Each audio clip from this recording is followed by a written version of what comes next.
This interview is brought to you by the Pro Fight Shop in Hollywood. It's Radio Rahim. You know, Peter Berg. Better looking since last year. I lost weight. No, I did. And healthier. You look good. Thank you. I appreciate you saying that. It's true.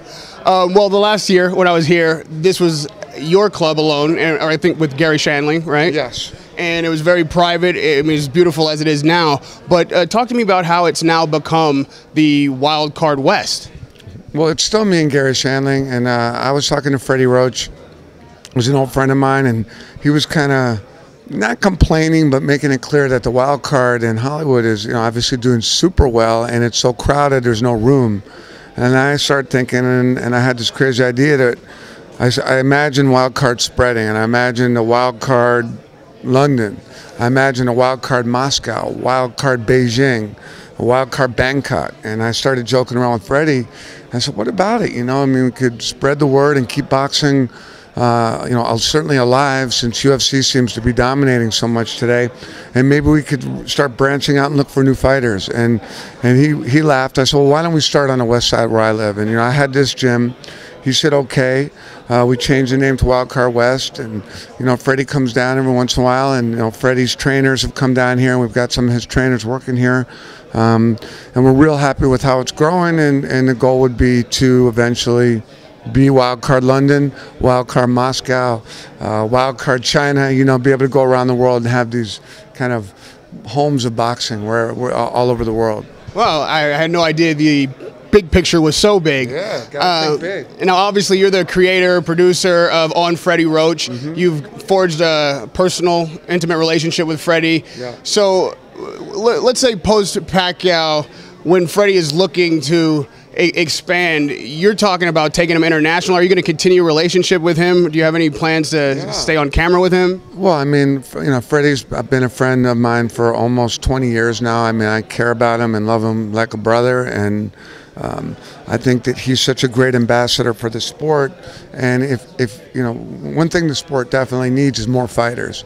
And if there were places like this gym in different places around the world that could be open and available to young kids that want to come in and learn about the game, so you get the next Manny Pacquiao, you get the next Canelo Alvarez, just walking through the doors.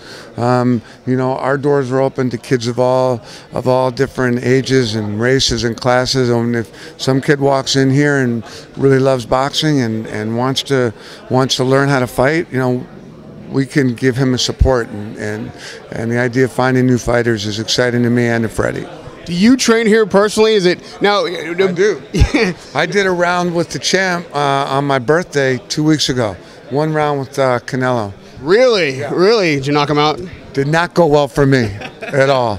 And he went at about 3%, and he hit me once. It was a soft jab, hit me square in the face, and it felt like I went to the best chiropractor in the world. Every joint in my body cracked at the same time. So I'm appreciative to the champ for not hurting me and giving me that adjustment.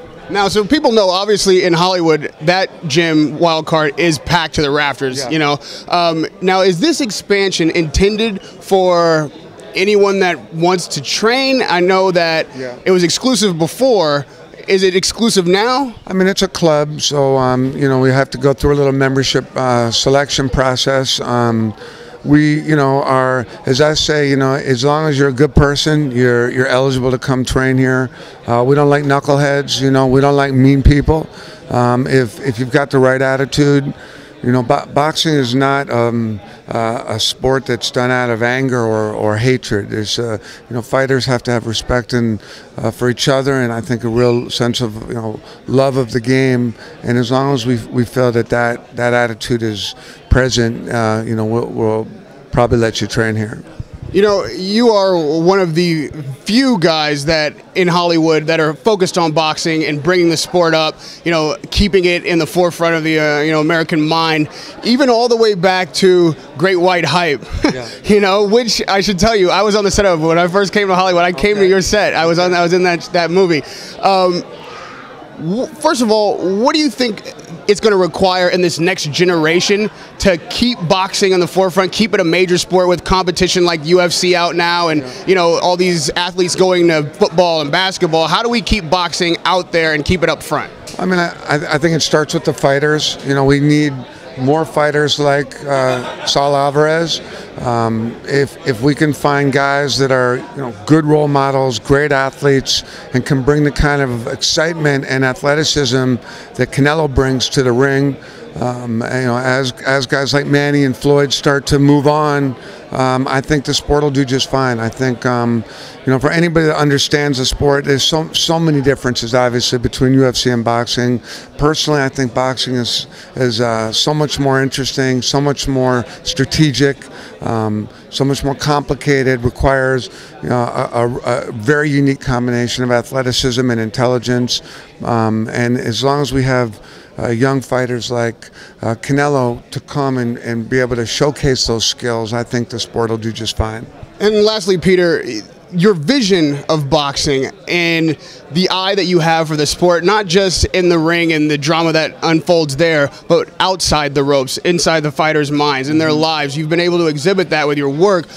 Talk to me about what it is that draws you to the sport in that way, and kind of talked about emotionally how the sport affects you to be able to put it on that kind of a stage for the world to see. Right.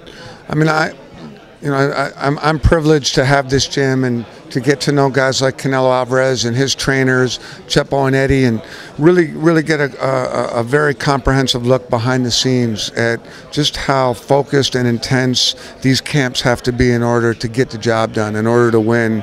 And to me, you know, we've been having the Canelo camp here now for almost 2 months. And to see the intensity start to grow and the focus start to develop as you get closer to a fight. And you see a little bit of it in, quite a bit of it in 24/7. I think HBO did a great job with that. But there's something so unique about watching a man get ready to go into that ring. It's you know, get as close as anything to combat, to war, and it requires such dedication and focus and commitment. And these are all values that I hold dear and I think are very inspirational. So I love being able to bear witness to it, and I love being able to try and present that as a message to as many people as I can. You know, the fight game still, I think, requires more discipline and commitment than any other sport that I know of. You know, Peter, for me personally, and I'm sure I speak for millions of boxing fans out there, I want to thank you for your work, for your contribution to the sport. It's Radio Rahim with Peter Berg.